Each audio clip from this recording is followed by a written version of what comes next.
Hello les amis, je vous retrouve pour une nouvelle vidéo sur le football espagnol et la Coupe du Roi et je vais vous présenter le match Atlético de Madrid contre FC Barcelone. C'est un match qui a lieu ce mercredi 2 avril 2025 à 21h30 pour le compte des demi-finales retour donc de la Coupe du Roi en Espagne saison 2024-2025. Alors ça met en opposition l'Atlético de Madrid, le troisième du classement de Liga qui reçoit le FC Barcelone le premier. Dans cette vidéo on va revenir sur le classement de la Liga avec les statistiques des deux équipes. On verra également le classement des meilleurs buteurs et des meilleurs passeurs toujours en Liga.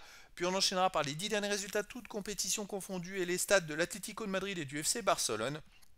Et on terminera par les compositions d'équipes et tactiques éventuelles, ce qui nous permettra d'avoir une idée et une tendance à cette rencontre. Alors déjà au match aller, il y a eu un fantastique match qui s'est terminé par un 4 buts partout.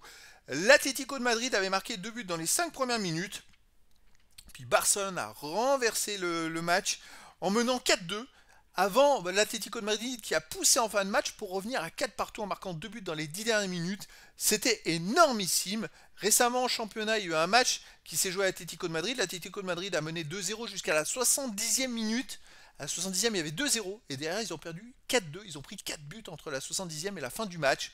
Donc vraiment, ça, on attend, ça annonce beaucoup de spectacles dans cette rencontre. Alors, en Liga, il y a donc l'Atlético de Madrid qui est troisième avec 57 points en 29 matchs, 16 victoires, 9 nuls, 4 défaites, 47 buts marqués, 23 encaissés, plus 24 de différence de but.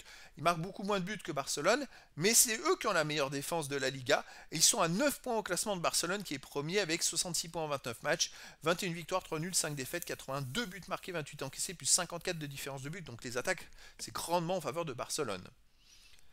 Alors au niveau des meilleurs marqueurs pour Barcelone, il y a le meilleur marqueur de la Liga, Lewandowski avec 25 buts, également Rafinha est quatrième du classement avec 13 buts. Pour l'Atlético de Madrid, il y a en septième position Sorloth et Alvarez avec 11 buts. Puis pour Barcelone, il y a aussi le 12e Ferran Torres avec 9 buts. Pour les meilleurs passeurs, côté Barcelone, Lamine Yamal est en tête avec 11 passes décisives et deuxième ex aequo Rafinha avec 9 passes décisives. Il n'y a pas d'autres joueurs. Si pour Atlético de Madrid, il y a Griezmann et Simeone qui apparaissent dans le classement avec 5 passes décisives.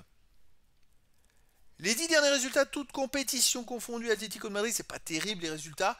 C'est seulement 3 victoires, 4 nuls, 3 défaites, 16 buts marqués, 15 buts encaissés, plus 1 de différence de but. C'est vrai qu'ils sont en train un peu je dirais, d'être fait dans un coup de fatigue. Hein. Ils ont été éliminés au tir au but de la Ligue des Champions. En championnat, ils perdent beaucoup de points. Récemment, sur les 3 derniers matchs, ils ont fait un nul et 2 défaites. C'est-à-dire qu'ils ont pris un point sur 9 possibles. Alors ils ont été en tête à un moment. Mais là, c'est vrai qu'ils sont en train de se faire déplacer et se faire distancer. À domicile, il reste donc sur cette fameuse défaite 4-2 contre Barcelone, dont je vais expliquer le scénario. Une victoire 1-0 contre le Real Madrid en 8e de finale, retour de la Ligue des Champions. Ils ont été au tir au but, ils ont perdu. Sinon, ils ont aussi battu l'Athletic Bilbao 1-0 et fait un partout contre le Celta Vigo. Donc c'est quand même plus laborieux.